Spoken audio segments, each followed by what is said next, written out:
같이 기도하고 시작하겠습니다. 우리를 사랑하시는 하나님 아버지, 영원한 멸망 가운데에서 구원해 주시기 위해서 하나님의 하나밖에 없는 아들 예수님을 이 땅에 보내주셨고, 예수님이 우리의 모든 죄를 담당하시고 십자가에 못 박혀 피 흘려 죽으심으로 우리의 모든 죄를 영원히 용서해 주시고 천국의 소망을 허락해 주신 하나님의 은혜 진정으로 감사드립니다. 하나님께서 베풀어 주신 그 하나님의 사랑이 얼마나 큰지, 사랑의 높이와 깊이와 길이와 넓이를 더 알게 해주시고, 그리고 그 사랑을 더 많은 영혼들에게 표현하는 삶이 될 수 있기를 간절히 기도드립니다. 세상 헛된 것에 눈 돌리지 않고 우리를 구원해 주신 주님의 뜻이 무엇인지를 올바르게 분별하고 주님의 뜻 가운데 살아가는 삶이 될 수 있도록 도와주시옵소서. 주님 앞에 가는 그날까지 온전히 주님을 기쁘시게 하다 주님 앞에 설 수 있는 우리가 되도록 도와주시옵소서. 우리 가운데 여러 가지 어려움 가운데 있는 형제 자매들, 육신의 질병 가운데 고통하고 있는 형제 자매님들 일일이 하나님의 은혜의 손길로 위로해 주시고 붙잡아 주시고, 그 가운데 하나님의 놀라운 사랑을 더 체험할 수 있는 귀한 시간이 되도록 도와주시옵소서. 특별히 해외에서 선교하고 계시는 선교사님과 그의 가정들 기억해 주시고, 그곳에도 큰 하나님의 은혜와 사랑이 나타날 수 있도록 도와주시옵소서. 오늘 말씀의 한 시간 주님의 거룩한 손에 부탁드립니다. 우리를 사랑하시고 우리를 영원한 멸망 가운데에서 구원해 주신 예수 그리스도 이름 받들어 감사하며 기도드립니다. 아멘.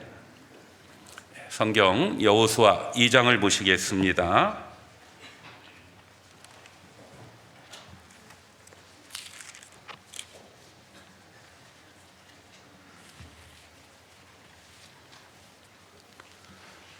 구약 성경 여호수아 2장입니다. 1절부터요. 여호수아 2장 1절부터. 눈의 아들 여호수아가 시딤에서 두 사람을 정탐으로 가만히 보내며 그들에게 이르되 가서 그 땅과 여리고를 엿보라 하매, 그들이 가서 나압이라 하는 기생의 집에 들어가 거기서 유숙하더니 혹이 여리고 왕에게 고하여 가로되 보소서, 이 밤에 이스라엘 자손 몇 사람이 땅을 탐지하러 이리로 들어왔나이다. 여리고 왕이 나압에게 기별하여 가로되 내게로 와서 내 집에 들어간 사람들을 끌어내라. 그들은 이 온 땅을 탐지하러 왔느니라. 그 여인이 그 두 사람을 이미 숨긴지라 가로되 과연 그 사람들이 내게 왔었으나 그들이 어디로 서인지 나는 알지 못하였고, 그 사람들이 어두워 성문을 닫을 때쯤 되어 나갔으니 어디로 갔는지 알지 못하되 급히 따라가라. 그리하면 그들에게 미치리라 하였으나 실상은 그가 이미 그들을 이끌고 지붕에 올라가서 그 지붕에 버려놓은 3대에 숨겼더라.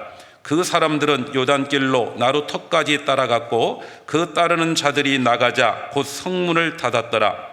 두 사람이 눕기 전에 라합이 지붕에 올라가서 그들에게 이르러 말하되 주께서 이 땅을 너희에게 주신 줄을 내가 아노라.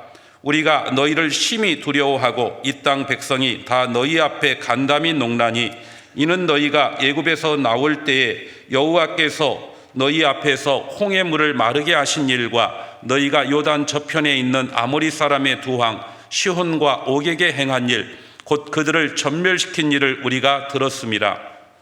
우리가 듣자 곧 마음이 녹았고 너희의 연고로 사람이 정신을 잃었나니 너희 하나님 여호와는 상천하지의 하나님이시니라. 12절부터 14절까지는 같이 읽겠습니다. 그러므로 청하노니 내가 너희를 선대하였은즉 너희도 내 아버지의 집을 선대하여 나의 부모와 남녀 형제와 무릇 그들에게 있는 모든 자를 살려주어 우리 생명을 죽는 데서 건져내기로 이제 여호와로 맹세하고 내게 진실한 표를 내라. 두 사람이 그에게 이르되 내가 우리의 이 일을 누설치 아니하면 우리의 생명으로 너희를 대신이라도 할 것이요 여호와께서 우리에게 이 땅을 주실 때에는 인자하고 진실하게 너를 대우하리라. 구원을 받은 그리스도인의 신앙의 모습을 보면은 참 다양하게 신앙생활을 하는 것 같습니다. 그래서 어디에 보니까요, 그리스도인들이 신앙생활하는 모습을 다양한 방법으로 표현했는데요, 나는 어떤 모습인지 한번 좀 참조를 해봤으면 좋겠습니다. 어떤 믿음을 니어카라고 표현했더라고요.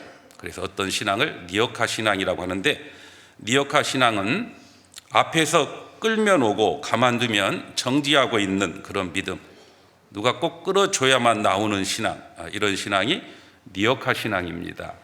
또 두 번째, 맷돌 신앙도 있대요. 맷돌 신앙은 제자리만 돌고 발전과 향상이 없는, 항상 그 자리인 신앙, 이게 맷돌 신앙이고, 그 다음에 세 번째, 냄비 신앙도 있어요. 냄비 신앙은 불 위에 올리면 금방 끓지만요, 내려놓으면요 곧바로 식어버리는 신앙.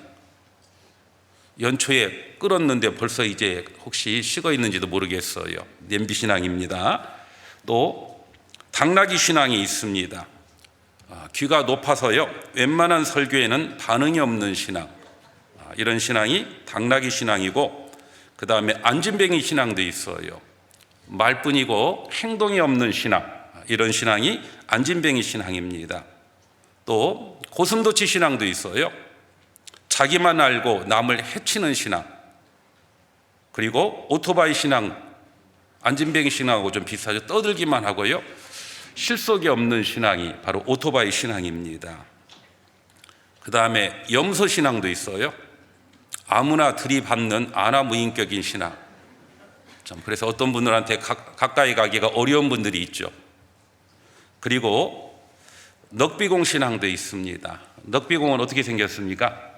타원형처럼 생겼기 때문에요 어디로 튈지 모르는 신앙, 이런 신앙이 넉비공 신앙이랍니다. 또 소금가마니 신앙도 있어요. 소금가마니 비가 오면 녹을까 봐 못 나오는 신앙. 그래서 요즘 많이 춥잖아요. 그렇죠? 제가 인천에 있다가 여기 대구에 오니까 훨씬 추위가 좀 덜한 것 같습니다. 그래서 우리 송 목사님도 추위를 피해서 오신 것 같아요. 예, 인천은 아주 춥습니다. 보통 영하 10도 이상 만약에 추울 때가 많이 있는데요, 춥다고 비가 와서 이런 신앙이 소금가마니 신앙입니다. 또 산타클로스 신앙도 있어요. 산타클로스는 언제 오죠? 예, 성탄절에 오잖아요. 맞죠? 그런 것처럼 어떤 특별한 날에만 나오는 신앙, 이런 신앙이 산타클로스 신앙입니다. 반대로 또 이런 신앙도 있어요. 오뚜기 신앙. 7번 넘어져도 8번 일어나는 신앙.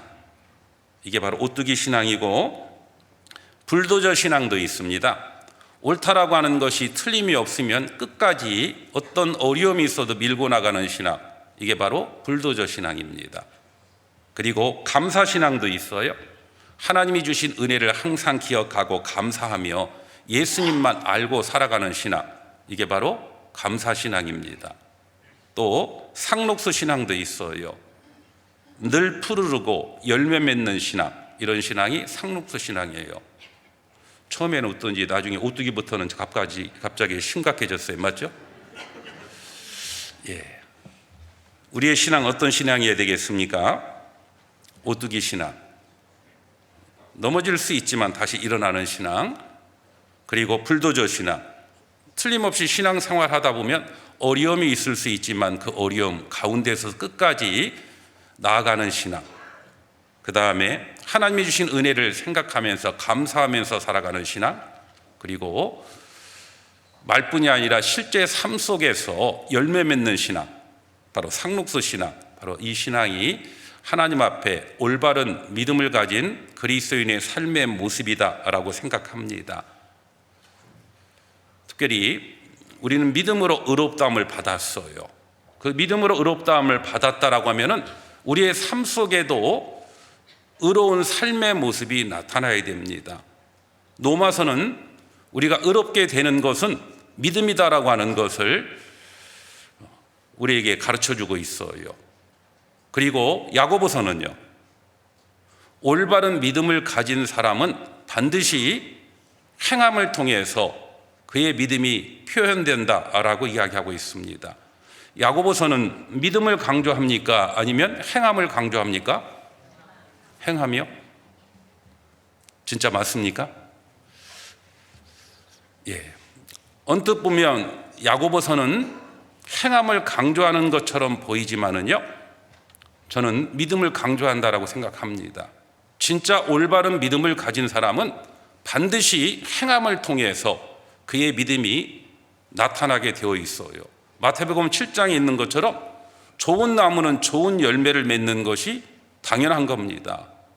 우리는 예수 그리스도, 바로 그분의 생명이 우리 안에 와 있고 구원을 받았었을 때 예수, 죄에서 구원할 자죠.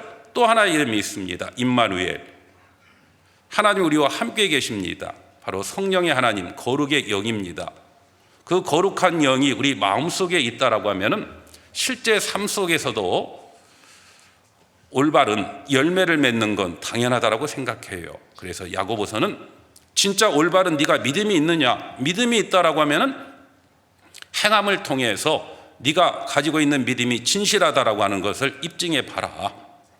그러면서 올바른 행함이 없으면 죽은 믿음이다 라고 하는 것을 이야기해 주고 있어요. 그래서 내가 가지고 있는 믿음이 과연 행함을 통해서 진실하다라고 하는 것을 보여주고 있는지를 우리는 한번 생각해 봐야 돼요.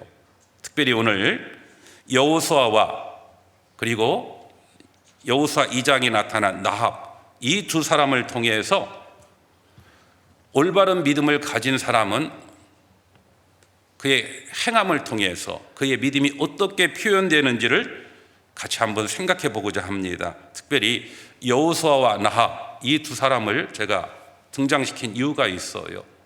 이 두 사람은 너무 대조적인 사람입니다. 먼저는 여호수아와 나합은 성이 다르죠. 왜 웃으셔요? 혹시 이래서 웃은 거 아닙니까? 여호수아는 여시고 나합은 나시기 때문에 그 성이 다르다 오해하신 겁니다. 여호수아는 남성이었고 나합은 여성이었어요. 그 성이 다른 겁니다. 남자와 여자가 얼마나 큰 차이가 있을까라고 생각할지 몰라도요, 과거에는 많은 차이가 있었어요. 저희 아버님이 경상도 분이라고 했잖아요. 그런데 저희 할머니가 저희 같은 경우는 저희 위로 누나가 둘이고 밑으로 여동생이 둘이었고 저는 외아들이었습니다. 그런데 저희 할머니가 딸들에게 자주 했던 말이 있어요. 저 값없는 것들 언제 치울까라고. 그렇게 할머니 자신도 여자이면서요, 딸들한테 값없다라고 표현했고 결혼시키는 것을 물건 치우듯이 치운다라고 그렇게 표현을 했어요. 뭐 다 그런 건 아니겠죠. 뭐 경상도 분들, 저희 할머니도 경상도 분이셨으니까 그렇게 좀 많이 표현했는데요. 그만큼 남자와 여자는 많이 차이가 있었고, 저희 어렸을 때도요, 남자들은 밥상 위에서 밥을 먹고 여자들은 따로 방바닥에 놓고 이렇게 먹었던 것도 좀 봤습니다. 그런 차이가 있었어요. 그리고 또 하나는 여호수아는 하나님이 택한 민족 이스라엘 민족이었고 반대로 나합은 이방인이었잖아요. 유대인과 이방인 많은 차이가 있습니다. 그래서 이스라엘 남자들이 하나님께 감사의 기도했던 내용 중에 뭐가 있냐면 이방인이 아니라 유대인으로 태어난 걸 감사했고 여자가 아니라 남자로 태어난 걸 감사했다라고 할 정도로 많은 차이가 있었어요. 그리고 또 하나, 여호수아는 하나님의 선지자였기 때문에 하나님의 사람이었고, 그리고 나합은 그 항상 나합 앞에 붙어 있는 게 있죠. 뭡니까? 기생이잖아요. 기생이기 때문에 사람들에게 따돌림을 받은 소외된 사람이었어요. 그리고 또 하나, 여호수아는 하나님의 선지자였기 때문에 도덕적으로 깨끗한 사람이었고, 기생 나합은 이 기생이라고 하는 말 속에는 몸을 팔았다라고 하는 의미도 담겨져 있습니다. 창녀라는 의미를 갖고 있어요. 아주 부도덕한 사람이었어요. 얼마나 큰 대조가 있습니까? 남자와 여자, 이스라엘 민족과 이방인, 하나님의 사람과 그리고 소외된 사람, 도덕적인 사람과 부도덕한 사람, 이런 많은 차이가 있었지만은, 그런데 놀랍게도 이 두 사람 다 하나님의 일에 귀하게 쓰임을 받던, 특별히 하나님의 백성 이스라엘 민족이 하나님의 약속했던 땅 가나안 땅에 들어가는데 귀하게 쓰임을 받았습니다. 많은 환경적인 차이는 있었지만은 그들은 하나님의 말씀을 믿었고 하나님의 말씀을 따라 그들의 삶을 살았기 때문에 그렇습니다. 그런 것처럼 우리의 신앙의 어떤 그런 형편은, 지금 상황은 각각 다를 겁니다. 여호수아처럼 좋은 환경 가운데 신앙생활 하시는 분도 계실 수 있고, 라합처럼 어려운 가운데 신앙생활 하시는 분들도 계실 거예요. 중요한 건 상황이 중요한 것이 아니라 그 마음속에 어떤 믿음이 있느냐가 중요한 거예요. 그래서 이 여호수아 두 사람을 통해서 그들의 믿음이 어떻게 행함으로 표현됐는지 하나하나 생각해 보겠습니다. 먼저 여호수아의 믿음, 그의 믿음은 어떻게 표현되었는지 여호수아 1장을 한번 보겠습니다.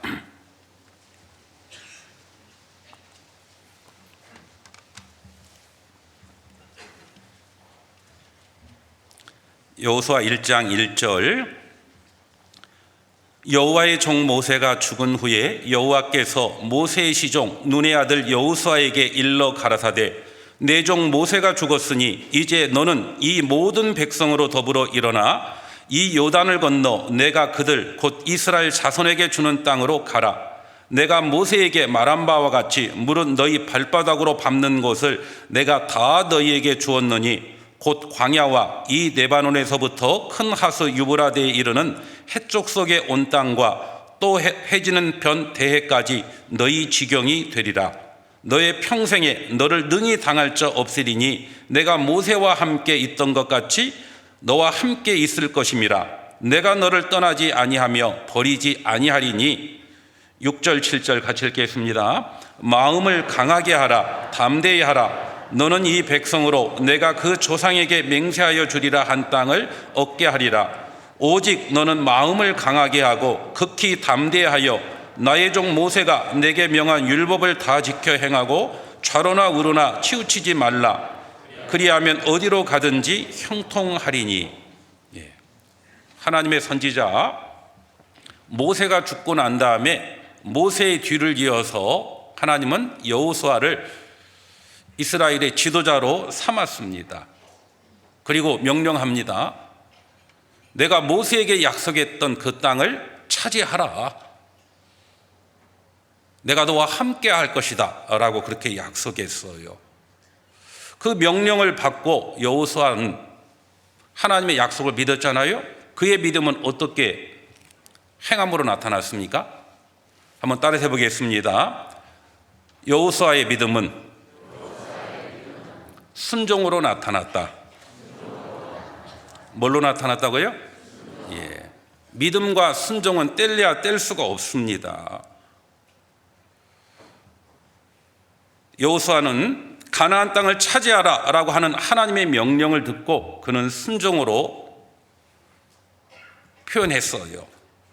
그런데 잘 생각해 보면은요, 여호수아가 하나님의 말씀에 순종한다라고 하는 것이 결코 쉽지 않았다라고 하는 걸 알 수 있습니다. 이 여호수아에게 명령하신 것처럼 그 여호수아가 내가 한번 대보는 겁니다. 하나님이 여호수아에게 했던 명령을 내게 했다라고 하면은 과연 그 명령에 순종한다라고 하는 것이 쉬웠을까요? 먼저는 여호수아는 모세의 시종으로 있었고 이스라엘 민족을 지도해 봤던 경험이 없는 아주 미숙한 지도자였어요. 지금으로 보면 초보라고 말할 수 있겠죠. 예를 들어 어제 면허를 딴 사람이 있습니다. 그리고 다음 날 이제 운전하는데 목사님이 보시더니 인천 서북교에 뭐 가져다 줄 게 있으니까 아마 형제가 그 물건을 좀 가져다 줘라 라고 이야기하면요, 그 명령에 순종하는 게 쉬울까요? 어려울까요? 뭐라고 할까요? 목사님, 저 어제 면허 땄습니다. 제가 앞만 보고 가는 사람인데 어떻게 이 대구에서 인천까지 갈 수 있겠습니까? 저 말고 저 어떤 김영재는 면허 딴 지가 언제고 아주 베스트 드라이버입니다. 왜 하필이면 접니까? 뭐 이럴 수 있잖아요. 그렇죠? 여호수아와 그와가 똑같다라는 뜻이에요. 그리고 전쟁해야 되잖아요. 전쟁해야 되는데 전쟁해야 될 이 가나안 7족속 얼마나 강합니까? 그 가나안 족속에 대해서 그리고 가나안 땅에 대해서 아는 것이 별로 없어요. 그리고 또 하나, 전쟁을 해본 경험이 거의 없잖아요. 어떻게 전쟁에서 승리해야 될지도 모릅니다. 그리고 자신이 지도해야 될 백성들은 어떻습니까? 제대로 훈련이나 받아봤겠어요? 뭐 숫자는 많았죠. 물론 숫자는 많았지만 오합지졸입니다. 이런 거 모든 거 생각해 보면은요, 하나님의 말씀에 순종한다라고 하는 것이 결코 쉽지 않았을 거예요. 이런 상황 하나하나 생각해 보면은 답답하고 두려운 마음이 들었을 거예요. 그래서 하나님이 뭐라고 말씀합니까? 마음을 강하게 하라, 담대히 하라라고 돼 있죠. 강한 마음을 가지고 있는 사람, 담대한 마음을 가지고 있는 사람에게 굳이 뭐 강하게 하라, 담대하라라는 말씀이 필요 없잖아요. 반복해서 말합니다. 그 말은 여호수아 마음속에 답답한 마음, 두려운 마음, 담대하지 못한 마음이 있었기 때문에 하나님이 이렇게 말씀하셨어요. 루터가 한 유명한 말이 있습니다. 한번 따라서 해보겠습니다. 참된 그리스도인은 외라는 의문보호를 십자가에 못 박고 토달지 않고 의문 없이 순종하는 사람이다. 진짜 그리스도인은 왜가 아니라 화이가 아니라 예스, 예. 저는 초보고 미숙하고 부족하지만은 하나님의 말씀하시면 순종하겠습니다. 이게 올바른 그리스도인의 모습이다라고 말할 수 있어요. 여호수아는 모든 상황 하나하나 생각해 보면 하나님의 말씀에 순종하는 것이 결코 쉽지 않았지만은 그는 하나님의 말씀에 순종했어요. 순종할 때 하나님은 순종하는 그 사람을 통해서 하나님의 일을 이루어 가시는 겁니다. 우리는 여러 가지 상황을 들어서 순종하지 못하는 것에 대해서 이야기하잖아요. 맞죠? 저는 이래서 안 되고 저는 저래서 안 됩니다. 하나님이 원하는 것은 나를 보고 상황을 볼 것이 아니라 하나님의 약속에 순종하는 걸 보기를 원해요. 그리고 하나님의 약속에 순종으로 반응할 때 하나님은 틀림없이 하나님의 약속을 그 사람을 통해서 이루어 가십니다. 요한복음 11장에 보면은 죽은 나사로를 살리는 이야기가 나옵니다. 마르다는 예수님은 부활이고 생명이고 죽은 자를 살릴 것을 믿는다라고 말을 했어요. 그런데 막상 예수님이 나사로를 살려주기 위해서 돌문을 옮겨 놓으라라고 했었을 때, 아니 왜 쓸데없는 일을 합니까? 죽은 지 나흘이나 됐습니다. 냄새가 납니다.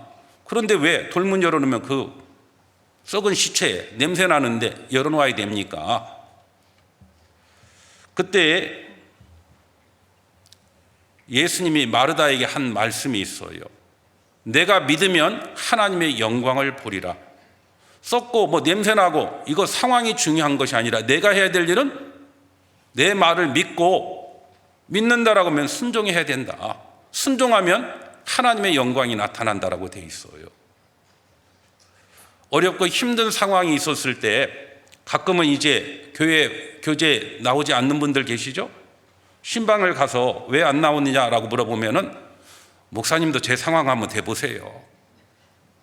제가 지금 이런 상황이고 이런 어려움이 있는데 지금 나갈 수 있겠습니까? 또 병문안 가보면은요, 제가 병만 나으면 이제 나가겠습니다. 뭐 감사한 이야기긴 하지만은요. 그러면 안 나으면 안 나간다는 뜻이잖아요. 그렇죠? 상황이 호전되지 않으면은 신앙생활 안 하겠다라는 뜻이잖아요. 아마 하나님 앞에 협박하고 있는 것 같기도 해요. 저 안 낫게 해주면은, 이 상황 낫게 만들지 않는다라고 하면은 저 신앙생활 안 할 거니까 낫게 해주세요. 그럼 나갈게요. 하나님은 뭐라고 말씀하셔요? 아니다. 어떤 어려움이 있고 아픔이 있지만은 나와라. 모이기를 힘쓰라. 그러면 하나님의 영광을 보게 될 것이다. 그렇죠.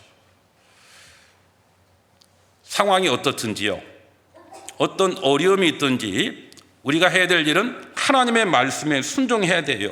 순종하면 틀림없이 하나님의 역사가 나타나게 되어 있어요. 그래서 신앙생활은요, 믿음을 따라 살아가는 삶은 이에 대해서 우리가 신앙생활하는 건 아닙니다. 모든 것이 갖춰진 상태에서 순종하는 건 누구나 다 할 수 있는 거예요. 그런데 그렇지 않은 상황 가운데서도 순종하는 것이 진짜 올바른 믿음이에요. 왜라는 마음이 올라오지만은, 예, 하나님, 제가 두려운 마음도 있고 답답한 마음도 있지만 하나님의 말씀에 순종하겠습니다. 그러면 틀림없이 하나님은 그 사람을 통해서 하나님의 영광을 보여주시는 거예요. 그래서 우리가 순종하고 나면은 그때 하나님의 결국을 알게 될 거예요. 지금 어렵고 힘들지만은요, 그래서 순종 못하겠다라고 여러 가지 이유를 댈 수 있지만은 우리가 해야 될 일은 하나님의 말씀에 이해는 나중이고 순종이 먼저입니다. 그러면 틀림없이 하나님은 하나님이 우리에게 주시고자 하는 삶의 어떤 결국을 보게 될 거라고 생각합니다. 새 있죠, 새. 새들은요, 몸집은 크지만은 대부분 다리는 어떻습니까? 가늘잖아요. 그래서 다리 가는 사람을 뭐라고 합니까? 새다리 같다라고 이야기하잖아요. 그래서 이 새들은요, 몸집은 큰데 다리는 가늘어요. 그런데 새들은 좀 힘이 약합니다. 그래서 항상 강한 짐승에게 쫓겨다녔어요. 그런데 도망을 가려다 보니까 몸집은 크고 다리는 가늘다 보니까요, 그 도망가는데도 참 여의치가 않았어요. 그래서 하나님께 스스로 지킬 수 있는 능력을 달라라고 그렇게 간절히 기도했어요. 간절히 기도하니까 하나님께서는 새들 양쪽 어깨에다가 날개를 얹어줬어요. 문제는 날개의 용도가 무엇인지를 설명해 주지는 않았어요.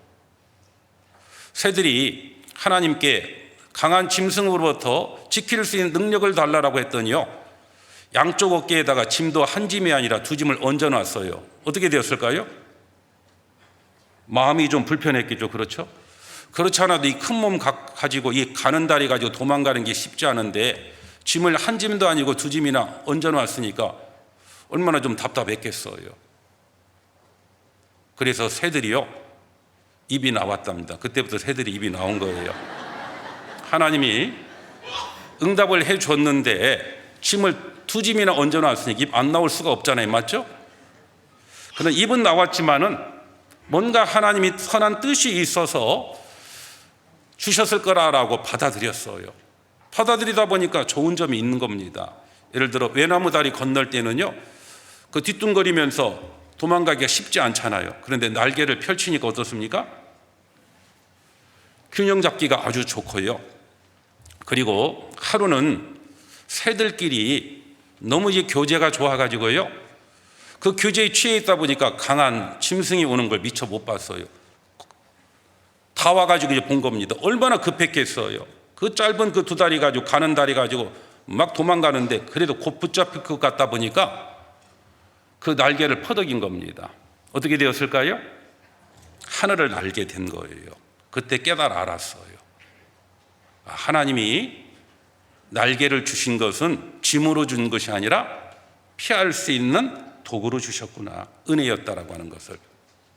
우리 삶 가운데도 마찬가지예요. 이해되지 않지만 순종하면 틀림없이 하나님께서 새에게 날개를 주신 것처럼 우리의 삶의 날개를 달아주실 거예요.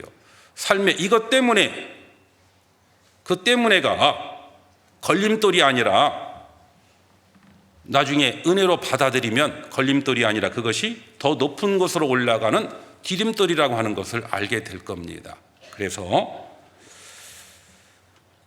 올바른 믿음을 가지고 있으면 상황이 어떻든지 순종해야 돼요. 순종하면 하나님의 영광을 보게 될 겁니다. 여호수아 그의 믿음은 순종으로 나타났어요. 그리고 또 두 번째, 여호수아의 믿음은 최선을 다하는 행동으로 나타났습니다. 우리가 믿는다라고 해가지고요 아무 일도 안 하고 손 놓는 것이 믿음을 따라 살아가는 게 아니에요. 어떤 사람은 하나님께 다 맡겼다, 이제 하나님이 책임져 주실 것이다 그러면서 자신은 아무 일도 안 해요. 그게 믿음을 따라 살아가는 삶이 아닙니다. 우리가 믿는다라고 해가지고 손 놓고 사는 것이 아니라 최선을 다하는 거예요. 여호수아는 하나님의 약속을 믿고 순종했어요. 그리고 자신의 편에서 가나안 족속과 전쟁에서 승리하기 위해서는 무엇이 필요한지를 그 머리로 생각했습니다. 그리고 두 손과 두 발을 가지고 행동에 옮겼어요. 여호수아는 하나님의 명령을 받고 예 하고 순종했고, 그리고 그 전쟁에 승리하기 위해서는 먹지 않고 싸울 수는 없잖아요. 그래서 어떻게 합니까? 양식을 준비하도록 해요. 여호수아 1장 10절 보겠습니다.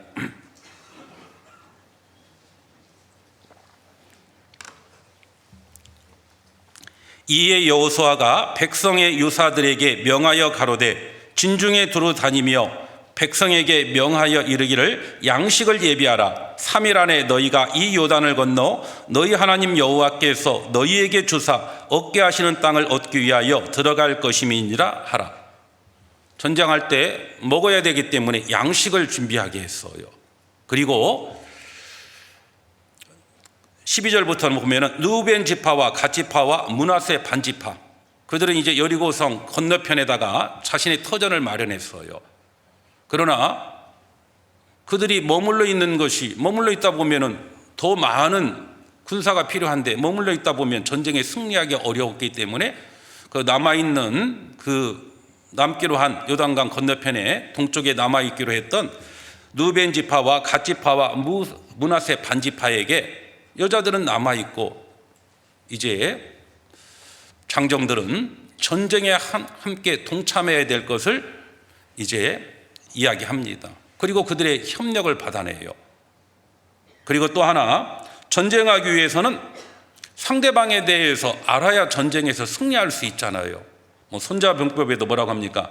지피지기면 백전 백승, 백승이 아니라 백정불퇴라라고 되어 있더라고요. 다 안다라고 해서 예를 들어 2m 거인하고 저하고 싸우면 누가 이기겠어요? 안다라고 해가지고 제가 승리할 수 있는 건 아니잖아요.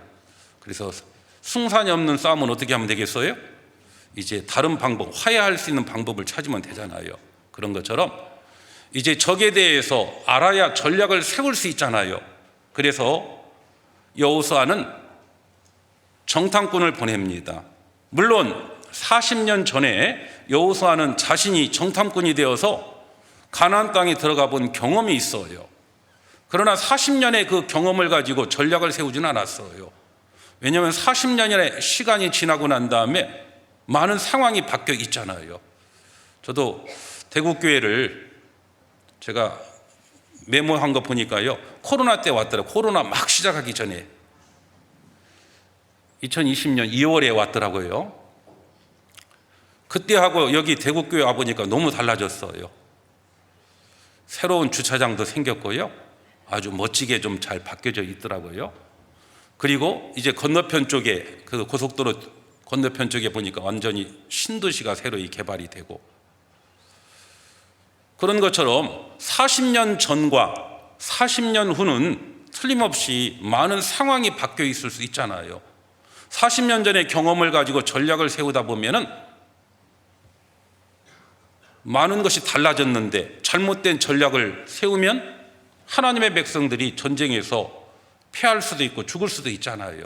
그래서 여호수아는 정탐꾼을 이제 보냅니다. 왜? 적에 대해서 정확하게 알아야 올바른 전략을 세울 수 있기 때문에. 그래서 여호수아 2장 1절 보면은요, 눈의 아들 여호수아가 시딤에서 두 사람을 정탐으로 가만히 보내며 그들에게 이르되 가서 그 땅과 여리고를 엿보라 하며 그들이 가서 나비라는 기생의 집에 들어가 거기서 유숙하더니, 정탐꾼을 보냅니다. 그래서 여호수아는 하나님께 가나안 땅을 약속을 받았지만은 그는 무턱대고 아무 준비 없이 그 땅에 들어간 것이 아니었어요. 전쟁할 때 필요한 양식이 있다라고 하는 걸 생각하고 양식을 준비하고, 그리고 세계 지파들 전쟁에 같이 참여하도록 그들의 협조를 이제 받아내고 전략을 세우기 위해서 정탐꾼을 보냈어요. 올바른 믿음의 생활은 바로 그렇습니다. 믿는다라고 해가지고 아무 일도 안 하고 손 놓고 사는 것이 믿음을 따라 살아가는 게 아닙니다. 잠언 21장 31절에 보면 싸울 날을 위하여 마병을 예비하거니와 이김은 여호와께 있다라고 되어 있어요. 전쟁의 승패는 하나님께 있지만은 내 편에서는 마병을 예비하고 준비하고 그리고 양식을 준비하고 전략을 세우는 것은 내가 해야 될 일인 겁니다. 우리가 하나님을 믿는다라고 해서 아무 일도 안 하는 게 아닙니다. 오히려 올바른 믿음을 가진 그리스도인들은 현실 생활에서도 최선을 다하게 되어 있어요. 어떻게 말하면요, 사람들은 비난하죠. 하나님 믿는 사람은 죽어서 천국 갈 것 생각하고 이 땅에서는 적당하게 살아간다라고 이야기하는데요, 오해하고 있는 겁니다. 그리스도인들은 그 누구보다도 현실 생활에 최선을 다합니다. 청교도, 미국이라고 하는 나라를, 그 위대한 나라를 세웠던 사람들이 누굽니까? 청교도들이잖아요. 유럽에 많은 그리스도인에 대한 박해가 있었기 때문에 그들은 그들의 삶의 터전을 버리고 이제 미국이라는 곳에 정착했어요. 신앙의 자유를 위해서 자신의 모든 것을 기꺼이 버리고 미국이라고 하는 땅에 정착하게 되었어요. 그리고 정착했던 그들이 제일 먼저 한 일이 뭔지 아십니까? 신앙 때문에 갔잖아요. 그래서 신앙을 위해서는 하나님의 말씀을 배우고 교제할 수 있는 장소가 필요하다라고 해서 제일 먼저 교회당을 세웠어요. 그리고 이 미국이라는 나라의 미래를 위해서는 교육이 필요하다. 그래서 두 번째 학교를 세웠어요. 그리고 세 번째 자신이 사는 집을 지었어요. 첫 번째는 교회, 두 번째는 학교, 세 번째는 자신의 집. 우리하고는 뭔가 좀 반대인 것 같지 않아요? 우리 집부터 준비하고, 맞죠? 애들 위해서 학교, 학원, 그 다음에 이제 교회, 이렇게 생각하는데요, 그들은 신앙이 먼저였어요. 그것이 올바른 믿음을 가지고 살아가는 사람의 삶의 모습입니다. 한 신학생이요, 시험 기간이 다가오고 있는데 공부는 안 하고 맨날 기도만 하고 있어요. 그러면서 자랑스럽게 이야기합니다. 나 이번 성적 잘 받을 거라고. 그 모습을 보고요, 그 신학교 교수가 열심히 기도하는 건 참 좋은데 공부도 해야 되잖아. 그런데도 안 듣고요, 기도만 하고 있어요. 드디어 시험날이 왔어요. 시험지를 받아들었어요. 공부한 게 없다 보니까요, 답을 모르겠는 거예요. 쓰긴 써야 되겠는데. 그러다가 이렇게 답을 썼어요. 하나님은 다 아십니다 라고 답을 썼어요. 맞아요, 틀려요? 틀림없이 맞죠. 이제 교수가 채점하려다 보니까요, 그 학생이 쓴 답안지 하나님은 다 아십니다, 틀림없는 맞는 말인데 뭐라고 채점해야 될까요? 그래서 이렇게 채점했어요. 하나님은 다 아시니까 100점, 자네는 모르니까 0점. 공부하기 싫으니까 괜히 신앙 핑계대고, 그거 옳지 않죠? 열심히 공부해야 됩니다, 학생들은. 그게 올바른 거예요. 믿음의 사람들은 그랬어요. 시편 57편 한번 보겠습니다.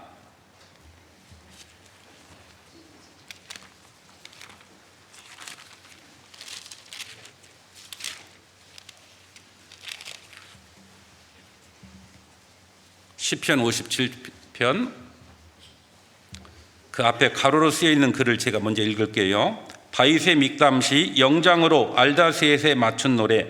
다윗이 사울을 피하여 굴에 있던 때에, 사울이 죽이려고 하다 보니까 다윗은 굴에 피해 있으면서 기록한 시가 시편 57편입니다.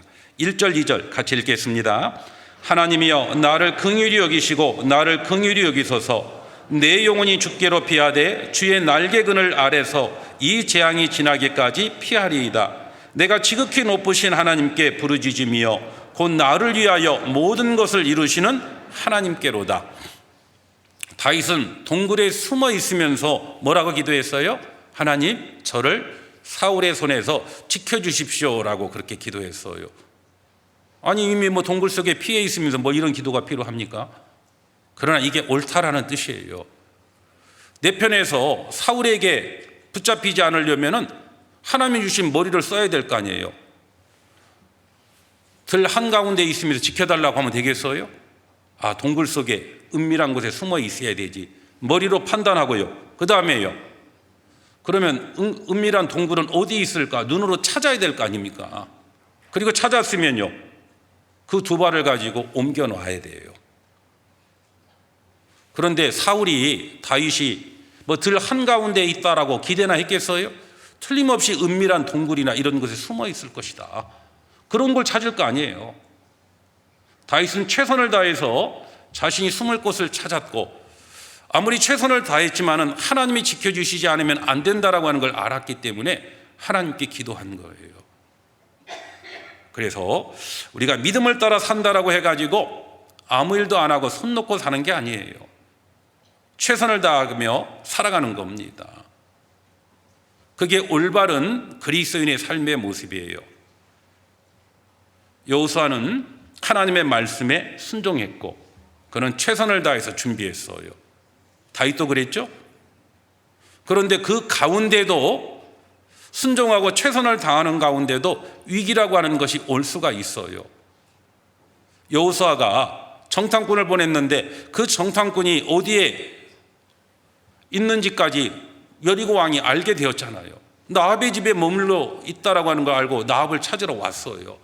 나합의 집에 찾아왔어요. 그것처럼요, 다윗은 최선을 다해서 동굴에 숨어 있고 기도했지만은 그 동굴 속에 누가 찾아왔습니까? 사울이 찾아왔어요. 신앙생활하는 가운데 하나님의 말씀에 순종하고 최선을 다하는 삶 가운데도 위기가 올 수가 있어요.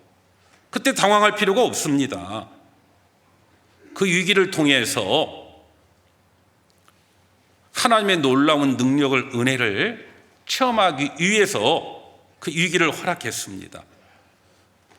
사도행전 13장에 보면 다윗을 두고 하나님의 마음에 합한 사람이다라고 되어 있어요. 바로 그 위기가 그가 가지고 있는 믿음이 어떤지, 하나님의 마음에 합한 사람이 무엇인지를 설명해 주고 있습니다. 사울이 다윗을 이제 찾으러 다니다가 지쳐가지고요, 중동 지역은 너무 뜨겁잖아요. 그런데 그늘만 들어가면 시원합니다. 그래서 잠깐 이제 쉬려고, 낮잠을 자려고요, 이제 시원한 동굴을 찾은 거예요. 설마 그곳에 다윗이 있다라고는 생각지도 못했겠죠. 밝은 곳에서 어두운 동굴 들어가다 보니까 안에 누가 있는지를 몰랐어요. 반대로 어두운 가운데 있는 다윗과 다윗의 시내는 사울이 들어오는 모습 보고 얼마나 놀랐겠어요. 맞죠? 위기가 온 겁니다. 그런데 사울은 설마 다윗이 그곳에 있다라는 걸 생각지 못하고요, 그 동굴 속에서 낮잠을 잤어요. 오히려 위기가 뭐가 온 겁니까? 기회가 된 거죠. 다윗의 신하들은 원수를 드디어 갚을 기회가 왔습니다. 목을 칩시다라고 했었을 때 다윗은 말합니다. 아니다. 하나님의 기름 부음 받은 자다. 기름 부음 받은 자를 죽일 수는 없잖아. 그러면서 살려졌다라고 하는 표로서 사울의 옷자락을 뱉다라고 되어 있어요. 그런데 더 놀라운 건요, 안 죽인 것만도 다행한데 사울의 옷자락을 뱀을 인하여 사도행전 사무엘상 24장에 보면은 마음에 찔림을 받았다라고 되어 있어요. 안 죽인 것도 큰 은혜인데 사울의 옷자락을 벤 것만 가지고도 마음에 찔렸대요. 올바른 믿음을 가진 사람은 그래요.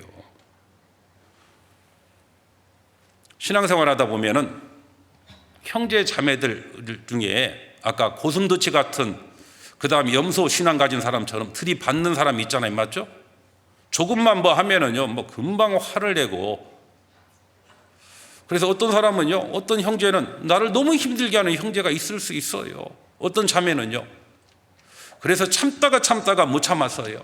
그래서 이제까지 쌓였던 것을 다 폭발해가지고 쏘아붙였어요. 자매, 그럴 수 있느냐라고 언제도 하면서 쏘아붙이니까요, 그 자매가 놀래가지고 막 눈물을 훔치면서 뛰쳐나갑니다. 그럼 어떤 마음 들어요? 옆에 있는 자매들은 저 자매 저런 소리 한번 들어야 돼라고 위로해 줄지는 몰라도요, 당사자는 이것도 참아야 되는데 못 참아가지고 혹시 저 자매 신앙생활 안 하면 실족하면 어떨까, 그 염려가 되잖아요. 그러다가 어떻게 해요? 가서 또 미안하다라고 용서를 빌잖아요.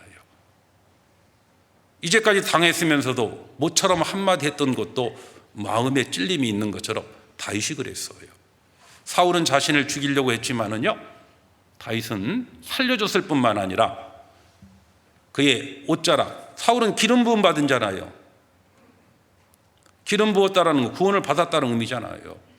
구원받은 형제가 어떻게 나를 대했건 우리는 그를 더 오래 참고 더 용납하고 해야 되는데, 그렇지 못한 것 때문에 옷자락을 벨문이라여 마음의 찔림을 받았대요. 바로 다윗이 왜 하나님의 마음에 합한 사람인지를, 위기가 없었다라고 하면은 그 다윗의 믿음이 나타날 수가 없었잖아요. 그래서 내 삶의 위기는 오히려 내 믿음이 어떠한지를 나타낼 수 있는 기회가 될 거예요. 다윗도 그랬고요. 여호수아도 정탐꾼을 보냈는데 정탐꾼이 보냈다라고 하는 것을 여리고 왕이 알게 되고 어느 집에 머물러 있다라고 하는 것까지 알게 돼가지고 이제 나압의 집에 가서 정탐꾼이 붙잡히게 생겼잖아요. 위기가 왔습니다. 왜 하나님이 위기를 허락했을까요? 하나님은 여리고성에 있는 나압을 봤어요. 나압, 믿음의 여인이었잖아요. 믿음의 여인이 나압을 구원하기 위해서 그런 위기를 허락한 거예요. 다시 여호수아 2장 보겠습니다.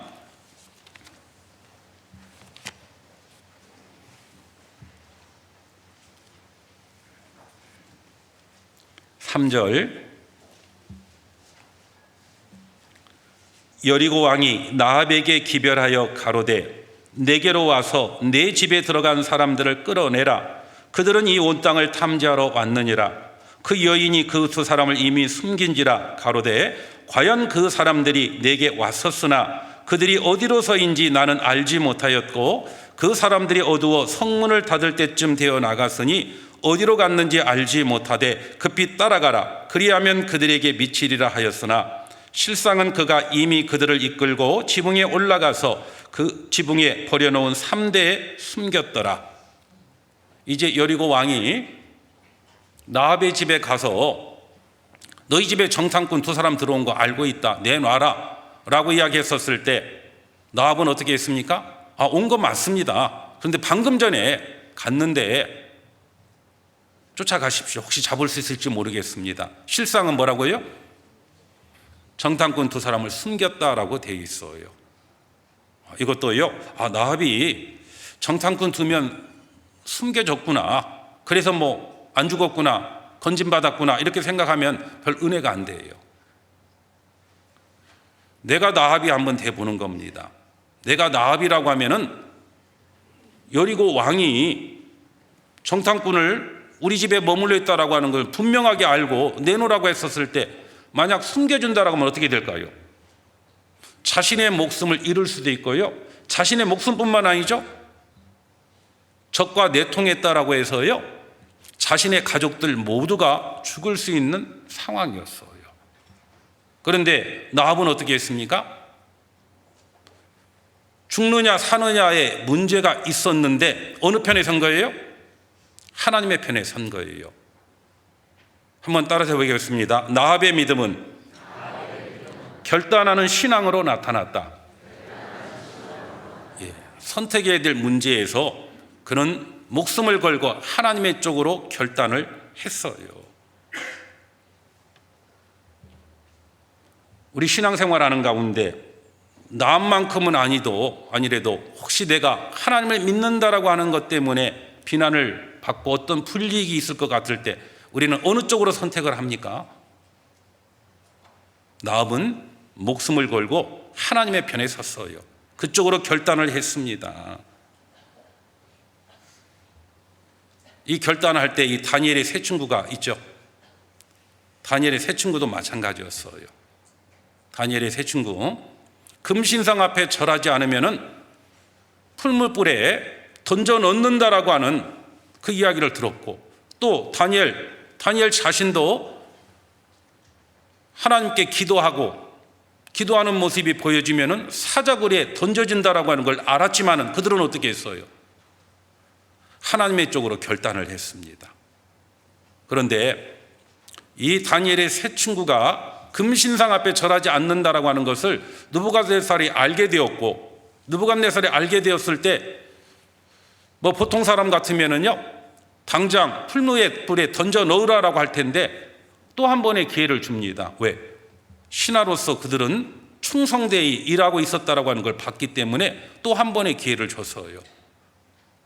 이제라도 신상 앞에 절한다라고 하면은 살려주겠다.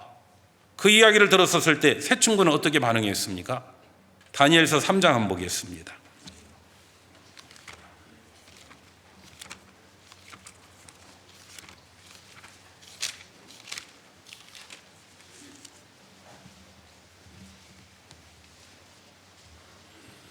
(15절)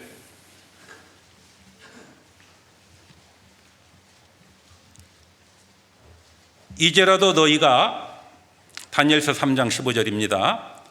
1236페이지 정도에 있어요. 15절, 이제라도 너희가 예비하였다가 언제든지 나팔과 피리와 수금과 사명금과 양금과 생황과 및 모든 악기 소리를 듣거든 내가 만든 신상 앞에 엎드려 절하면 좋거니와 너희가 만일 절하지 아니하면 즉시 너희를 극렬히 타는 풀무 가운데 던져 넣을 것이니 능히 너희를 내 손에서 건져낼 신이 어떤 신이겠느냐? 사드락과 메삭과 아벳노가가 왕에게 대답하여 가로되 느부갓네살이여 우리가 이 일에 대하여 왕에게 대답할 필요가 없나이다. 무슨 의미예요? 절하겠다라는 뜻이 안 하겠다는 뜻이에요. 안 하겠다는 뜻이죠. 이 이야기를 혹시 내가 느부갓네살이 나에게 이런 말을 했었을 때 뭐라고 이야기해야 돼요? 우리가 이 일에 대하여 왕에게 대답할 필요가 없나이다. 그렇게 대답해야 되는 건 맞죠? 근데 실제로 그럴 수 있을까요? 한번 잘 생각해 봐요. 쉽지 않을 겁니다. 맞죠? 처음 제가 구원받고 난 다음에 많이 봤던 책이요. 시베리아의 불꽃, 그 다음에 사랑의 혁명 중공교회 이런 책들을 봤는데요. 구원받은 그리스도인들이 많은 고난받고 어려움 가운데서도 믿음을 지키고 침대 밖에서 시베리아 불꽃 같으면은 한밤중에 KGB한테 붙잡히면 안 되니까요. 그 시베리아에 가서 얼음을 깨고 침례를 받고 이런 모습들 보면서 처음 구원받고 나 부러웠어요. 야, 주님을 위해서 저런 어려움 가운데 고난받고 목숨을 걸고 신앙을 지키고 산다라고 하는 것이 참 너무 부럽구나. 그 부러웠다가 조금 지나고 난 다음에요, 아닌 게 너무 감사했어요. 만약 제게 저런 어려움이 있다라고 하면 저는 어떨 것 같까? 신앙 포기할 것 같아요. 그렇지 않습니까? 왜냐하면 누군가에게 복음을 전할 때 우리 교회에 대해서 비난하는 소리를 들을 때 주춤거리는 내 모습을 보면서요, 그런 마음, 그런 생각이 좀 들었어요. 그리고 북한에 그때 당시 김일성이 있었거든요. 김일성이 쳐들어올 때 제가 신앙을 인정하면은 죽인다라고 하면은 어떨까? 그 걱정을 좀 많이 했습니다. 마음 같아서는 죽어도 부인할 수 없습니다라고 해야 될 것 같은, 실제로 그런 일이 벌어지면 어떨까라는 그런 염려를 했어요. 혹시 내가 부인하면 어떨까라고 하는 그런 마음, 그런 염려를 했는데요.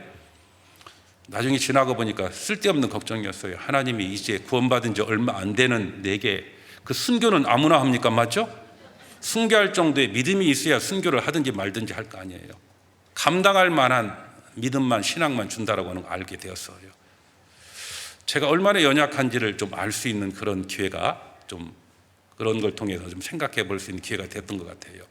그런데 이 다니엘의 세 친구들은요, 대답할 필요성조차도 못 느낍니다.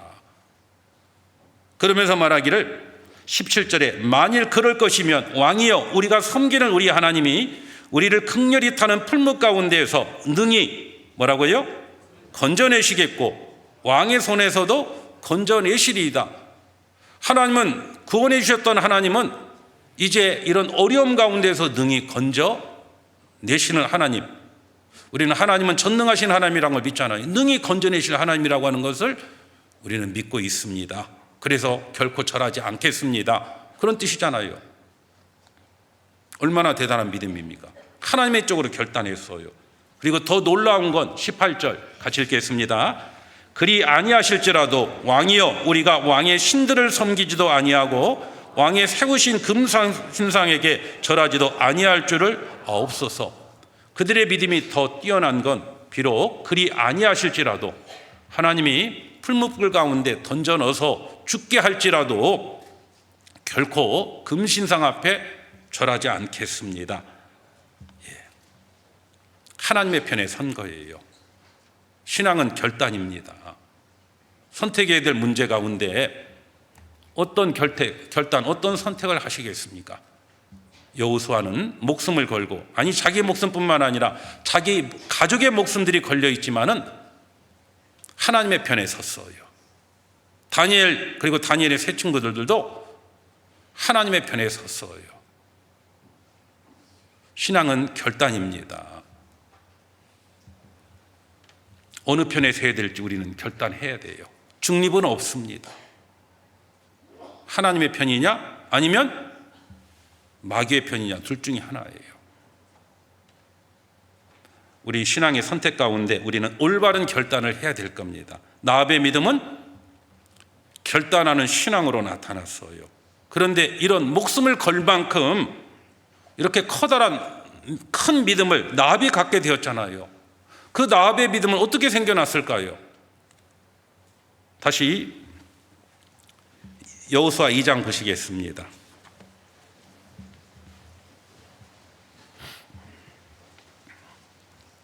2장 8절, 두 사람이 눕기 전에 나합이 지붕에 올라가서 그들에게 이르러 말하되 여호와께서 이 땅을 너희에게 주신 줄을 내가 아노라. 우리가 너희를 심히 두려워하고 이 땅 백성이 다 너희 앞에 간담이 농나니 이는 너희가 애굽에서 나올 때에 여호와께서 너희 앞에서 홍해물을 마르게 하신 일과 너희가 요단 저편에 있는 아모리 사람의 두 왕 시혼과 옥에게 행한 일, 곧 그들을 전멸시킨 일을 우리가 들었음이라. 우리가 듣자 곧 마음이 녹았고 너희 연고로 사람이 정신을 잃었나니 너희 하나님 여호와는 상천하지의 하나님이시니라. 믿음은 로마서에 보면 들음에서 나며 들음은 그리스도의 말씀으로 말미암았다라고 하는 거 잘 알고 있죠? 믿음은 들음에서 난다라고 했던 것처럼 나합도 들었어요. 그때 당시 에집트라고 하는 나라는 가장 강한 나라였잖아요. 그런데 그 에집트로부터 한 민족이 놀라운 이적을 통해서 나왔던 이야기, 그 중동에 그 나라에 다 퍼지지 않았겠어요? 그리고 홍해를 가르고 그들을 구원하고 애굽의 군대들을 하나님이 심판하는 내용들, 그리고 광야 40년 동안 하나님이 그들을 어떻게 보호해 줬는지를 나합은 들었어요. 비록 멀리서 들리는 이야기였지만은 바로 이스라엘 민족의 하나님은 상천하지의 하나님이시다. 하늘과 땅, 이 모든 것 가운데 역사하시는 진짜 참 하나님이라고 하는 것을 그는 믿게 되었어요. 그리고 그 하나님은 이스라엘 민족뿐만 아니라 에집트에 나올 때요, 이스라엘 민족만 나온 게 아니었어요. 하나님의 능력을 보고 나왔던 그 사람들을 하나님은 받아줬잖아요.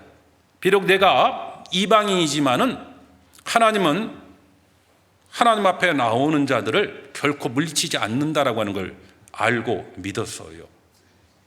그는 멀리서 들려오는 그 소식, 그리고 그가 하나님에 대해서 알고 있는 지식은 작았지만은요, 그 누구보다도 큰 믿음을 그는 갖게 되었어요. 목숨을 걸 만큼, 자신과 자신의 가족의 목숨을 걸 만큼. 이거 생각해 보면은요, 가끔 그 생각해 봐요.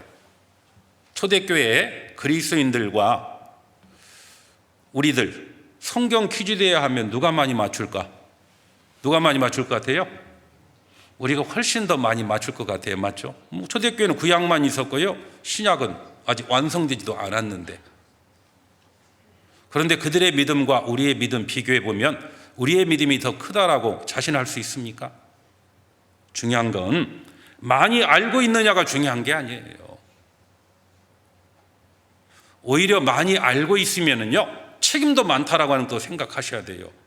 누가복음 12장에 보면은 주인의 뜻을 알고도 예비치 아니하고 그 뜻대로 행하지 아니하는 종은 많이 맞을 것이다라고 돼 있거든요. 성경의 지식이 많다라고 자랑할 게 아니라 알고 있는 그 지식이 내 삶 속에서 어떻게 나타나는지 생각해 봐야 돼요. 라합은 위기가 왔었을 때 하나님의 쪽으로 결단했어요. 그래서 라합의 믿음은 결단하는 신앙으로 나타났습니다.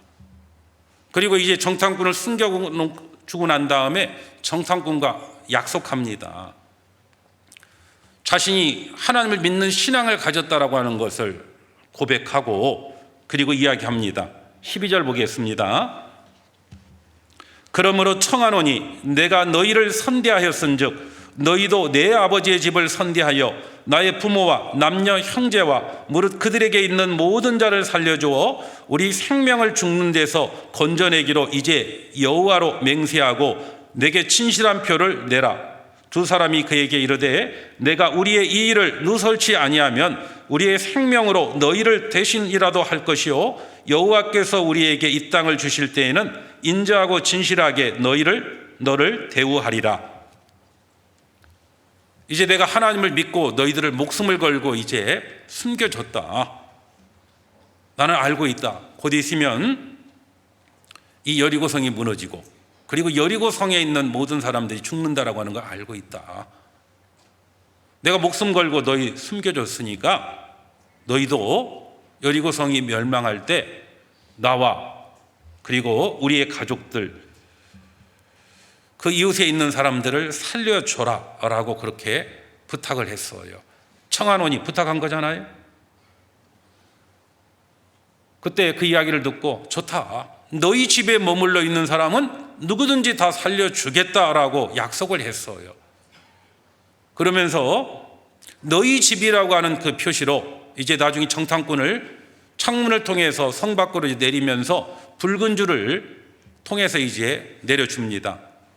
여리고성이 이제 멸망할 때 너희 창문에다가 우리를 내려주던 이 붉은 줄을 메어놔라.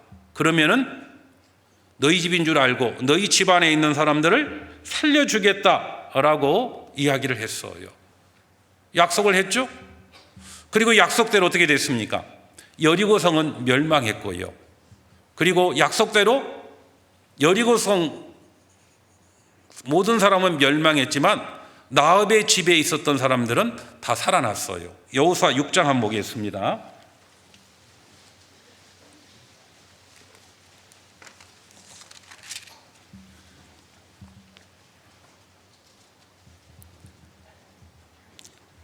(25절) 여호수아가 기생 라합과 그 아비의 가족과 그에게 속한 모든 것을 살렸으므로 그가 오늘날까지 이스라엘 중에 거하였으니 이는 여호수아가 여리고를 탐지하려고 보낸 사자를 숨겼음이었더라. 여리고가 그때 맹세로 무리를 경계하여 가로되 이 여리고성을 누구든지 일어나 건축하는 자는 여호와에서 앞에서 저주를 받을 것이라. 그 기초를 쌓을 때 장자를 잃을 것이요 문을 세울 때 계자를 잃으리라 하였더라. 여리고성이 멸망하고 난 다음에 여호수아는 기생 라합이 자신이 보낸 정탐꾼을 숨겨줬다는 이야기를 듣고 정탐꾼에게 들었죠. 그 집에 살고 있는 사람 누구든지 살려주겠다라고 하는 약속을 듣고 여호수아는 말합니다. 라합과 그 가족에게 속한 사람들을 이제 살려줘라. 그래서 그 덕분에 어떻게 됐어요? 살게 되었죠. 이것도요, 라합 덕분에 라합의 가족들이 살게 되었구나 라고 생각하면요, 별로 은혜가 안 됩니다. 또 그 상황이 내게 주어졌다라고 하면 한번 잘 생각해 봐야 되죠. 이제 여리고성이 이제 멸망하기 직전에 자신의 가족들에게 이제 이야기해야 될 거예요. 이제 곧 여리고성이 멸망하고, 여리고성이 멸망하면 이 여리고성에 살고 있는 모든 사람은 다 죽습니다. 살 수 있는 유일한 방법은 우리 집에만 와야, 머물러 있어야만 삽니다. 그러면 가족들이 되물었을 거 아니에요. 아니 왜 너희 집에만 들어가야 사느냐. 그러면 자초지종을 이야기해야 됩니다. 뭐라고요? 사실은 정탐꾼이 왔었을 때 그들을 숨겨줬기 때문에, 목숨을 걸고 숨겨줬던 것 때문에 우리 집에 머물러 있는 사람들은 살려주기로 언약했습니다. 그리고 그래서 우리 집 창문에다가 붉은 줄을, 그때 그들을 내렸던 붉은 줄을 메어놓은 겁니다. 그런데 그 이야기를 들었던 사람들 중에 이럴 수 있잖아요. 지금도 그렇죠. 간첩을 신고하면 뭐가 있어요? 포상금이 있지만은 숨겨주면은요, 감옥에 갇힐 수 있어요. 뭐 그때는 안 그랬겠어요? 만약 가족들 중에 누군가가 라합이 그래서 살 수 있다라고 하는 이야기를 했었을 때 그걸 왕에게 신고할 수 있잖아요. 그럼 어떻게 됩니까? 자신의 목숨을 잃을 수도 있는 상황이잖아요. 라합이 그걸 몰랐겠어요? 라합은 알았어요. 알았지만은 내가 말하지 않으면은 우리의 가족들이, 우리의 이웃들이 멸망한다라고 하는 것을 분명하게 알고 있는데 내게 어떤 생명의 위협이 있다라고 해서 그들을 모른 채 하면 되겠느냐. 전하지 않으면 안 된다라고 하는 걸 알았기 때문에 그 사실을 전한 거예요. 그 소리는 뭐예요? 그 영혼들을 사랑했다라는 뜻입니다. 한번 따라서 해보겠습니다. 라합은 무엇보다도 영혼을 사랑하는 마음을 가지고 있었다. 영혼 하나하나를 사랑했기 때문에요, 자신의 목숨을 잃을 수 있다라고 하는 걸 알았지만은, 전하지 않으면은 그들이 멸망한다라고 하는 걸 알았지만은, 전하지 않으면은 뭐 자신은 집에 머물러 있으면 자신은 살 수는 있잖아요. 그런데 나머지의 가족들은 죽는다라고 하는 걸 알았기 때문에 목숨을 걸고 전한 겁니다. 그 소리는 뭐예요? 그 영혼들 하나하나를 사랑하고 있다라고 하는 걸 보여줍니다. 왜 우리를 통해서 하나님의 역사가 적게 나타난다라고 생각합니까? 그 영혼 하나하나를 진짜 사랑하는 마음을 가지고 있습니까? 내일부터 집회가 있어요. 우리의 주위에, 우리의 가족 중에 아직도 구원받지 못한 영혼들이 있습니다. 우리가 전하지 않으면요, 그들은 영원한 멸망이잖아요. 찬양에서 불렀던 찬송의 가사 속에, 그들의 마음 속에, 그들의 영혼 속에 울부짖고 있는 소리를 우리는 들어야 되고 봐야 될 겁니다. 표현하는 방법은 아까 경상도 이야기했지만은요, 울부짖고 있지만은, 갈급하고 있지만은 다르게 표현할 수 있는 거예요. 왜 귀찮게 오히려 핍박할 수도 있고요. 그 마음을 누가 붙잡고 있어요? 마귀가 붙잡고 있잖아요. 우리는 전해야 됩니다. 전하는 것 때문에 우리는 많은 비난도 듣고요, 어떤 손해도 있고요. 그리고 그들이 비난하는 소리가 내 마음을 아프게 할 수도 있지만은, 우리가 전하지 않으면은 그들은 어떻게 되겠습니까? 영원한 멸망이잖아요. 진짜 영혼을 사랑합니까? 내가 전하지 않는 이유는, 사랑은 자기의 유익을 굳이 않는다라고 했던 것처럼 내 자기 유익 때문에, 내가 괜히 전해봤자, 저 사람 전해봤자 본전도 못 찾아, 내가 괜히 마음에 상처만 입어, 자기를 사랑하는 마음 때문에, 자기의 유익 때문에 우리는 머뭇거리고 있지 않은지 생각해 봐야 됩니다. 사도 바울, 그를 통해서 많은 영혼들이 구원받았잖아요. 이유가 뭐라고 생각합니까? 사도 바울은 그 무엇보다도 영혼을 사랑했어요. 사람들의 비난이 있었지만은, 핍박이 있었지만은, 죽음의 위협이 있었지만은, 전하지 않으면 그들이 멸망한다라고 하는 걸 알았기 때문에 그들에게 복음을 전했어요. 사도 바울은 말합니다. 나의 달려갈 길과 주 예수께 받은 사명, 곧 하나님의 은혜의 복음 증거하는 일을 마치려 하면은 나의 생명을 조금도 귀한 것으로 여기지 않는다라고 했어요. 그게 고난의 길이고, 그게 죽음을 필요로 하는 길일지라도 그게 하나님이 내게 주어주신 사명이다라고 하는 걸 알았고요, 그는 기꺼이 복음을 들고 갔어요. 자신의 목숨을 건 겁니다. 목숨을 걸었다라는 뜻은 그만큼 그들을 사랑했다라는 뜻이에요. 아니, 바울은 목숨만이 아니라요, 자신이 차라리 지옥에 가서 자신의 민족들이 구원받을 수 있다라고 하면은 기꺼이 그렇게 하겠다라고 여겼어요. 로마서 9장에 보면은 내가 그리스도 안에서 참말을 하고 거짓말을 아니한다, 내게 큰 근심이 있다, 마음에 그치지 않는 고통이 있다. 그게 뭡니까? 나의 형제, 곧 고륙 친척, 그들이 영원한 멸망으로 달려가고 있다. 그들을 건질 수만 있다라고 하면은 내가 내 자신이 저주를 받아 그리스도에게서 끊어질지라도 그들 구원받을 수 있다라고 하면은 그렇게 하겠다. 자신이 지옥에 가서 나머지 가족들을, 민족들을 구원할 수 있다라고 하면은 그렇게 하겠다라는 뜻이잖아요. 바로 그 무엇보다도 영혼을 사랑하는 마음을 가지고 있었어요. 그래서 그는 자신의 모든 삶을, 생명을, 자기가 지옥에 갈지라도 그들을 구원할 수 있다라고 하면 기꺼이 하겠다라고 하는 그런 마음을 가지고 전했기 때문에 바울을 통해서 많은 영혼이 구원을 받았어요. 구원을 받았다라고 하면서요, 다른 영혼들이 멸망으로 가고 있는데도 못 본 채 하고 있다. 과연 옳을까요? 잠언 24장에 너는 사망으로 끌려가는 자를 건져주며 사륙을 당하게 된 자를 구원하지 아니치 말라. 반드시 구원하라. 이중 부정을 통해서 반드시 구원해야 될 것을 이야기하잖아요. 그런데 여러 가지 이유를 댑니다. 내가 말하기를 나는 그거 알지 못해서 그렇습니다. 이래서 저래서 자꾸 핑곗거리를 대잖아요. 그게 진짜 핑곗거리가 하나님 앞에서 될 거라고 생각합니까? 마음을 저울질 하시는 이가 어찌 통찰하지 못하시겠으며 내 영혼을 지키시는 이가 어찌 알지 못하시겠느냐. 내 유익 때문에, 사람들의 비난 때문에, 내 어떤 손해 때문에, 혹시 내 자존심 때문에 망설이고 있지는 않습니까?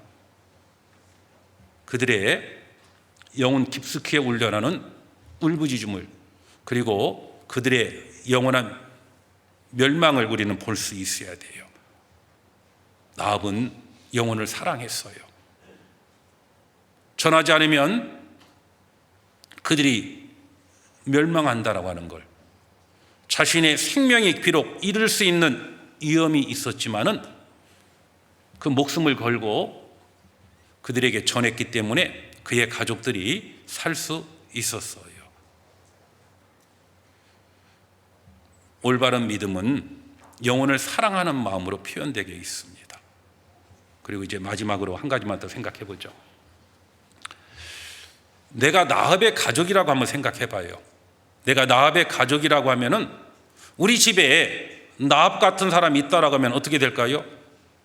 그 앞에 나합 앞에 뭐가 붙어 있다고요? 기생, 몸 파는 자. 우리 집에 그런 사람이 있으면 어떤 마음 들까요? 아마 그랬을 거예요. 야, 너 때문에, 아니 뭐 너 때문에도 아니겠죠. 나중에 하도 안 들으면요, 속된 말로요, 니년 때문에 우리 집 식구들이 고개를 못 들고 다닌다. 야, 너 살겠다라고 몸 팔고 웃음 파냐?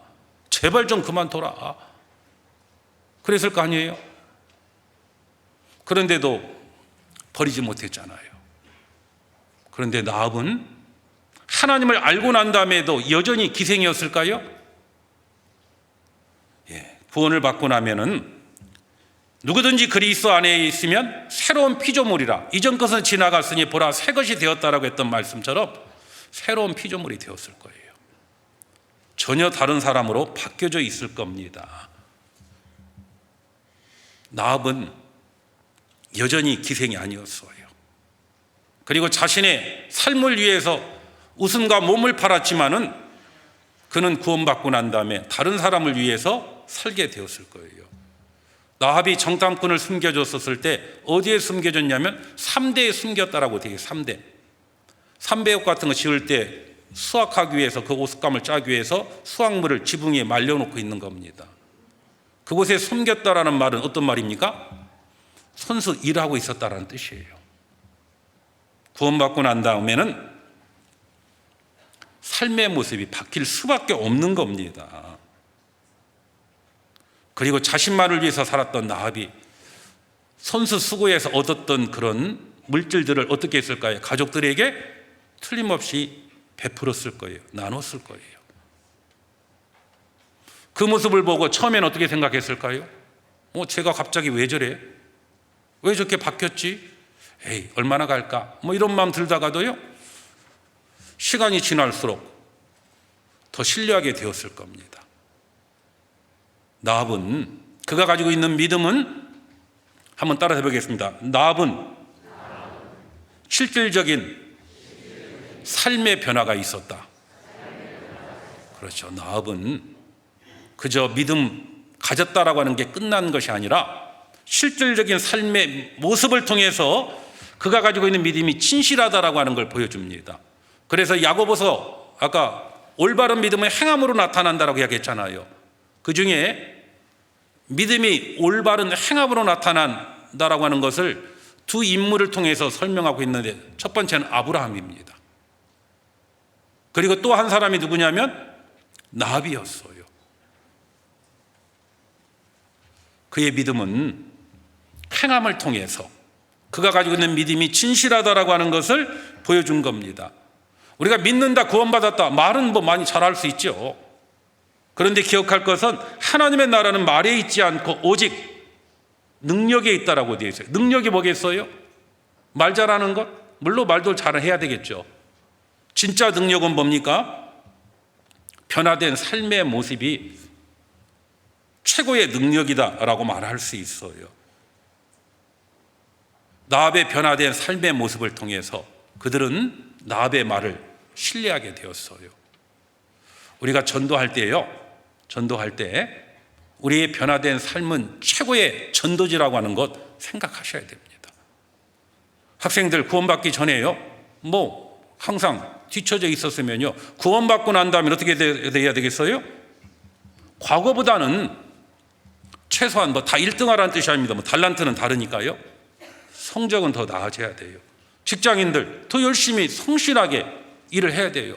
가정주부는 가정주부로서의 최선을 다해야 되고요. 이런 변화된 삶의 모습이 다른 사람에게 전도할 때 큰 힘이 된다라고 우리는 말할 수 있어요. 이 롯이라고 하는 사람은 어떻습니까? 소돔성의 아름다움을 좇아 소돔성에 들어갔잖아요. 소돔성이 멸망한다라는 이야기를 전해 듣고 자신의 사위들에게 이야기를 했어요. 그런데 사위들의 반응은 뭐였습니까?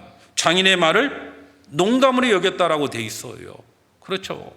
적당히 세상에 타협하고 살아가고 있는 그 롯을 통해서 그들은 하나님을 보지 못했을 거예요.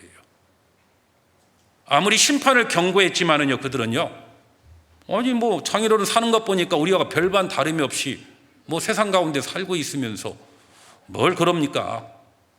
장인의 말을 농담으로 여긴 거예요. 그런 것처럼 우리 구원받은 그리스도인의 그 신앙은 삶의 모습을 통해서 보여줘야만 우리가 전하는 이 복음이 그들의 마음속에 심겨질 수 있다고 생각합니다. 그의 믿음은 실질적인 삶의 모습이 변화가 있었어요.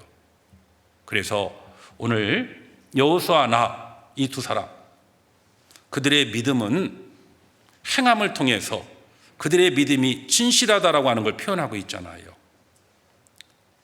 여호수아의 믿음은 순종으로 나타났고요, 최선을 다하는 행동으로 나타났고, 라합의 믿음은 결단하는 신앙적으로, 그리고 영혼을 사랑하는 마음으로, 그리고 실질적인 삶의 변화를 통해서 그가 가지고 있는 믿음이 올바른 믿음이다라고 하는 것을 우리에게 보여줬습니다. 우리의 믿음은 어떻습니까? 그들의 믿음은 그렇지만 우리 자신의 믿음은요, 우리도 우리의 믿음이 순종으로, 최선을 다하는 행동으로, 영혼을 사랑하는 마음으로, 그들을 전도하기 위해서는 실질적인 삶의 변화로, 그리고 어떤 어려움이 있을지라도 하나님의 쪽으로 결단하는 신앙을 가져야 될 거예요. 그래야만 우리를 통해서 하나님의 역사가 나타납니다. 그리고 히브리서 11장에 보면은 믿음의 선진들에 대한 이야기가 나오잖아요. 믿음의 선진들에 대한 이야기가 나오는데 그 중에 누가 포함되어 있냐면 나합이 들어있어요. 나합. 기생이었지만 나합이.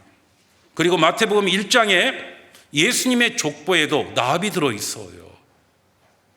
그런데 히브리서 11장 믿음의 선진들 속에 여호수아의 이름은 빠져 있어요. 한번 좀 찾아보세요. 집에 가서. 여호수아하고 라합 하면 누가 더 뛰어날 것 같습니까? 여호수아가 훨씬 더 뛰어난 사람 같은데 여호수아의 이름은 빠져 있고 라합의 이름은 들어 있어요. 왜 그럴까? 참 궁금하잖아요. 저도 궁금해서 아무리 생각해봐도 왜 그럴까? 정확한 답은 모르겠더라고요. 천국 가면 물어봐야 되죠, 그런데 나름대로 생각해 보면서 이런 결론을 가졌어요. 아까 여호수아하고 나합은 전혀 다른 환경에서 하나님을 섬겼잖아요. 여호수아는 좋은 환경에서, 라합은 열악한 환경 가운데서 하나님을 섬겼어요. 좋은 환경에서 하나님을 섬기는 것보다도 어렵고 힘든 상황 가운데서도 하나님을 섬기는 것이 오히려 더 큰 축복을 받을 수 있는 비결이지 않을까라는 그런 생각도 해봤어요. 그래서 우리는 우리에게 주어진 환경이 주어지면 이러면 그러지 말고요, 어려우면 어려울수록 더 큰 하나님이 축복을 주시기 위해서 내게 어려운 환경을 허락하셨다라고 믿고 받아들이고, 내 편에서 해야 될 일은 하나님의 약속을 믿고 순종하고 하나님의 쪽에 서서 결단하고, 하나님이 우리에게 맡기신 최고의 사명이 뭡니까? 복음을 증거하는 일이잖아요. 그 일을 위해서 영혼을 사랑하는 마음을 가지고, 그리고 사람들의 마음을 움직이는 건 뭐라고 해요? 우리의 삶의 변화라고 했잖아요. 변화된 삶의 모습을 가지고 전도할 때 우리를 통해서 하나님의 큰 역사가 나타날 수 있다라고 생각합니다. 그래서 오늘 여호수아, 나합, 그들의 믿음이 어떻게 행함을 통해서 표현을 냈는지 같이 생각해 봤고, 하나님이 우리에게 주신 나머지의 삶을, 우리가 가지고 있는 믿음을 온전한 행함을 통해서 우리의 믿음이 진실하다라고 하는 것을, 그래서 우리를 구원해 주신 하나님의 영광을 나타내며 살아가는 삶이 되었으면 좋겠습니다. 같이 기도하시겠습니다. 하나님 감사합니다. 영원한 멸망 가운데에서 구원해 주시고 주님의 몸된 교회 안에서 주님의 복음을 위해 살아갈 수 있도록 불러주신 하나님의 은혜 감사드립니다. 오늘 특별히 여호수아와 나합 이 두 사람을 통해서 그들이 가지고 있는 믿음이 어떻게 행함으로 표현되었는지를 같이 생각해 봤습니다. 여호수아처럼 순종으로, 최선을 다하는 행동으로, 라합처럼 영혼을 사랑하는 마음으로, 그리고 실질적인 삶의 변화로, 그리고 하나님의 쪽으로 결단하는 우리의 삶이 되도록 도와주시옵소서. 내일부터 계획된 대전도 집회, 많은 영혼들이 참석해서 구원함을 얻을 수 있도록 도와주시고, 그 일을 위해서 같은 마음으로 기도하고, 또 특별히 말씀을 증가하시는 송현식 담임 목사님에게 더 큰 하나님의 지혜와 능력 허락하여 주시기를 간절히 바라며, 언제나 우리를 사랑하시고 구원해 주신 예수님 이름으로 기도드립니다. 아멘.